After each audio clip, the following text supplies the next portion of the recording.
Another tiring day. I'm John, a 38-year-old bachelor. I work at the apparel company run by my father.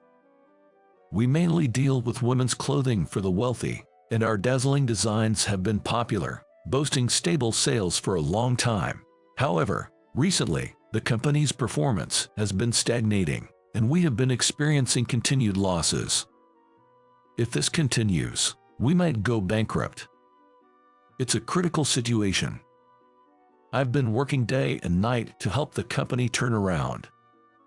Then, one day, tragedy struck. I was eating lunch at my desk, as usual.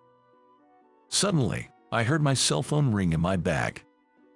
I hurried to check it and saw an ad on the screen. Lately, he's been busy trying to find funds and hasn't been to the office much. I wondered what it was about. "Hello, Dad. Oh, is there any problem, President?"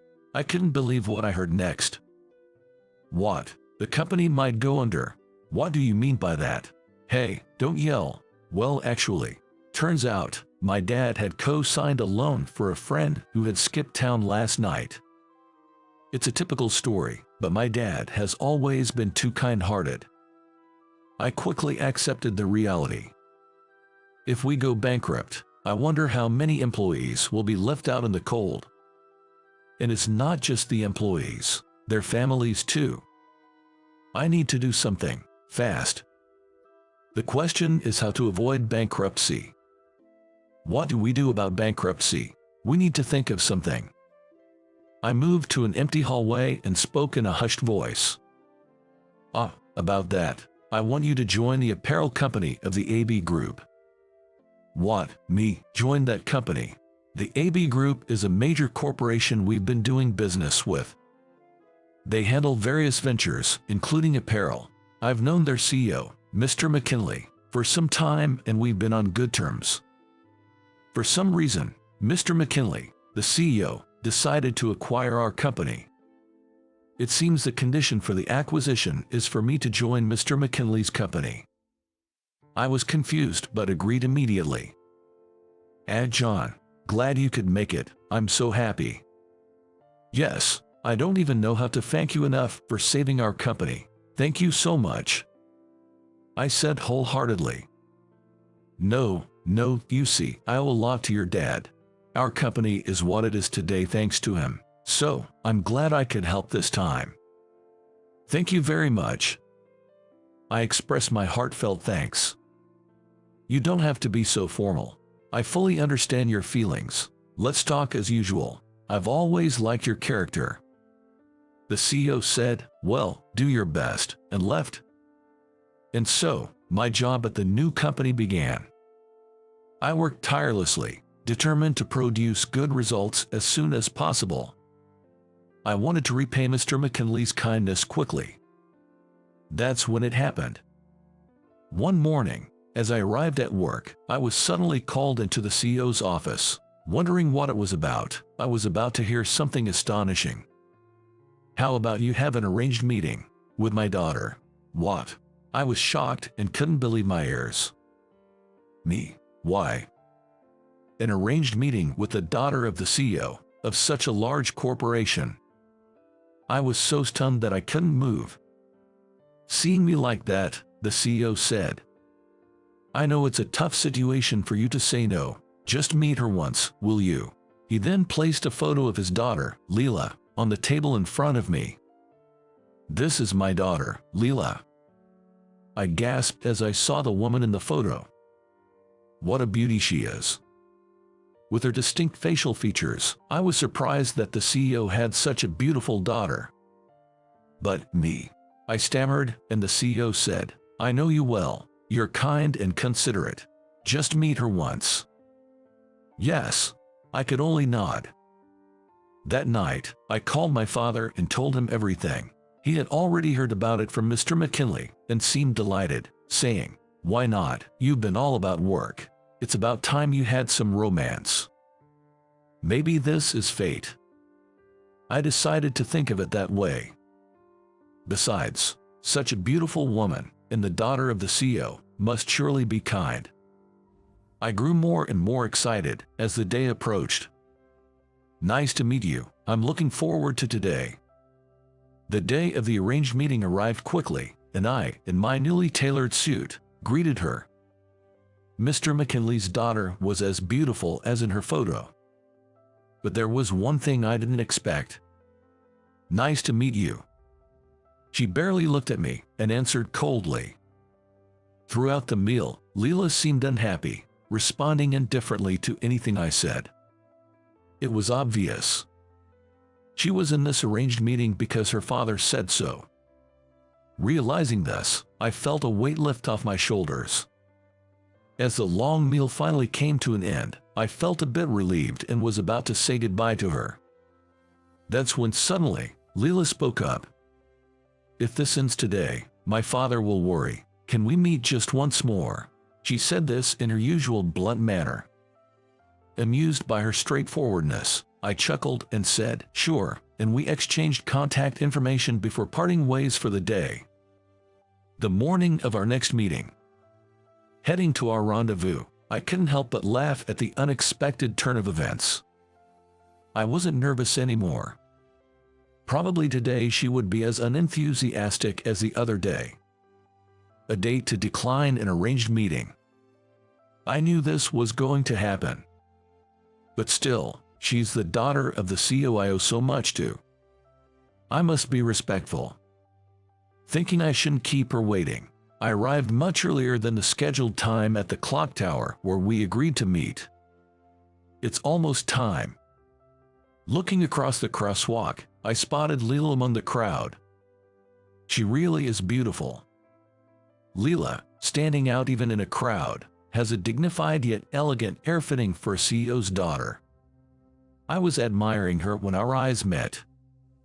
Leela, thank you for today, I said to her with my best smile. That day, I only went because my father told me to. I'm sorry, but I'm not interested. Her tone was gentle, but her words were quite direct. Well, it's just for today. We first went shopping for some clothes she wanted. As usual, Leela didn't smile or relax her expression, barely making eye contact with me. Since she's the daughter of a client, I tried hard to keep the conversation going without making things awkward, but she remained stern and unresponsive. At lunchtime, we went to a French restaurant she likes.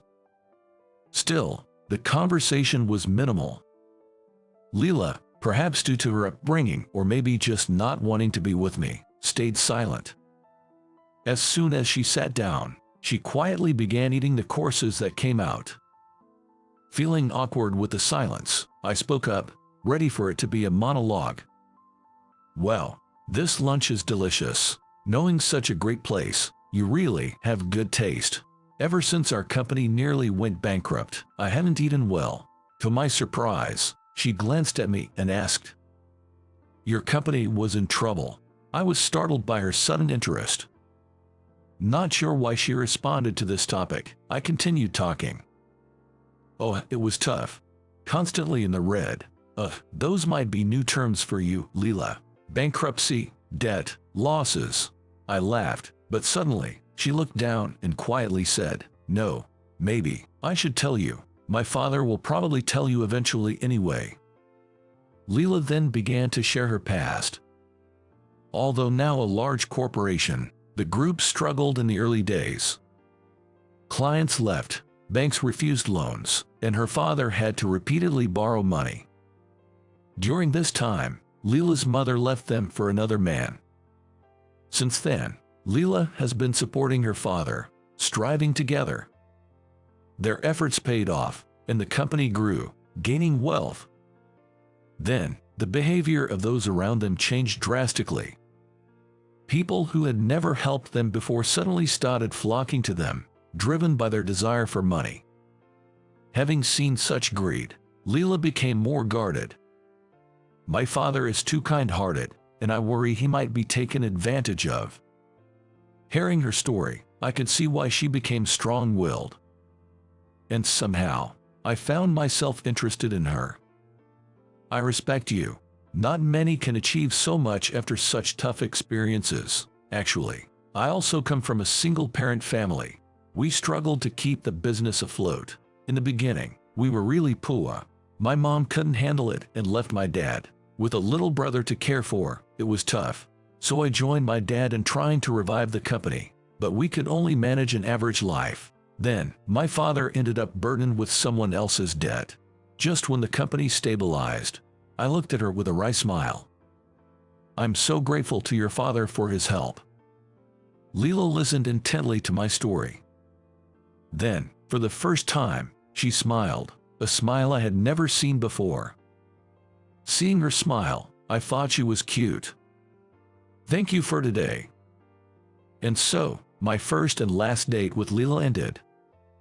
The next day, I was anxious about what Mr. McKinley would say, but he was on a business trip abroad, which gave me a bit of relief. A few days later, I had an unexpected reunion with her. Wow, Leela, who had been out on assignment at a group company, had returned to the office.